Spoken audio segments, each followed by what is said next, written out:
कक्षा 5 विषय हिंदी पाठ 2 पंच परमेश्वर।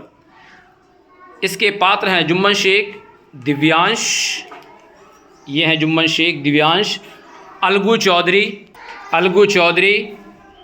और करीमन, और जुम्मन शेख की खाला ये हैं समझू साहू, एक लालची व्यापारी। नाटक का पहला दृश्य है जुम्मन का घर, जिसमें करीमन जुम्मन शेख से कुछ बात कर रही हैं। चलिए अब नाटक का पहला दृश्य हम देखते हैं। ये कब तक मेरे सर पर बैठी रही? जब तक जायदाद नाम नहीं हुई थी तब तक खूब खिलाया पिलाया। अब तो एक एक निवाला भारी लग रहा है। बेटा जुम्मन, अब मुझे घर में पेट भर रोटी और इज्जत नहीं मिल रही। मेरा गुजारा अलग दे दिया करो, मैं खुद अलग बना लूँगी। रुपए के पेड़ पे फर रहे हैं। अरे क्या मैं भूखी मर जाऊं? ठीक है, पंचायत ही फैसला करेगी। ये है दूसरा दृश्य। दूसरे दृश्य में पंचायत का मैदान है, ठीक है, और इस पंचायत में पहला फैसला होना है। इसमें अलगू चौधरी को सरपंच चुन लिया गया है।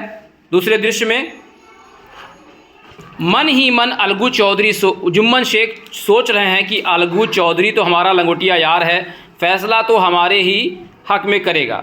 जुम्मन शेख, पंच ना किसी के दोस्त होते हैं दुश्मन। खाला जान की शिकायत है ना, उन्हें भरपेट रोटी मिलती है। क्या कहना है? अरे अलगू, तुम तो जानते हो औरतें तो लड़ाई ऐसे करती रहती है।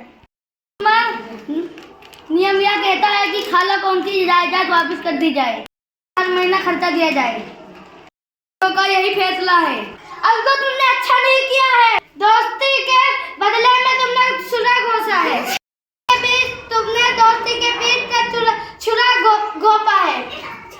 दोस्ती खत्म। इस दृश्य का नाम है समय का चक्र। अलगू और समझू साहू। समय बीत चुका है। अलगू का एक अच्छा बैल मर गया और दूसरा उसने समझू साहू को उधार बेचा है। साहू ने बैल से बहुत काम लिया और उसे चारा नहीं दिया, जिसे बैल मर गया। अब देखते हैं दृश्य 3 में अलगू और समझू साहू के बीच संवाद। तो 1 महीना बीत चुका है। कैसा था? मरियल बैल दिया था, 1 महीने में मर गया। अलगू चौधरी समझू साहू में संवाद हो चुका। अब अंतिम फैसला दूसरी पंचायत बैठेगी, जो अलगू चौधरी और समझू साहू के बीच न्याय करेगी। दूसरी पंचायत बैठती है और उसमें जो सरपंच चुना जाता है वो जुम्मन शेख को चुना जाता है। मेरे पास अलगू से बदला लेने का मौका है। नहीं, मैं तो ये नहीं कर सकता। मैं तो सरपंच हूँ।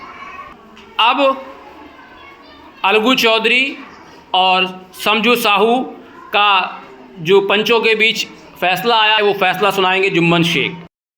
समझू साहू, पंचों ने यह फैसला किया है कि जब बैल खरीदा गया था तो उसको कोई बीमारी नहीं थी। बहुत अधिक काम और कम चारा देने से हुई। इसलिए समझू साहू को बैल के पूरे दाम देने पड़ेंगे।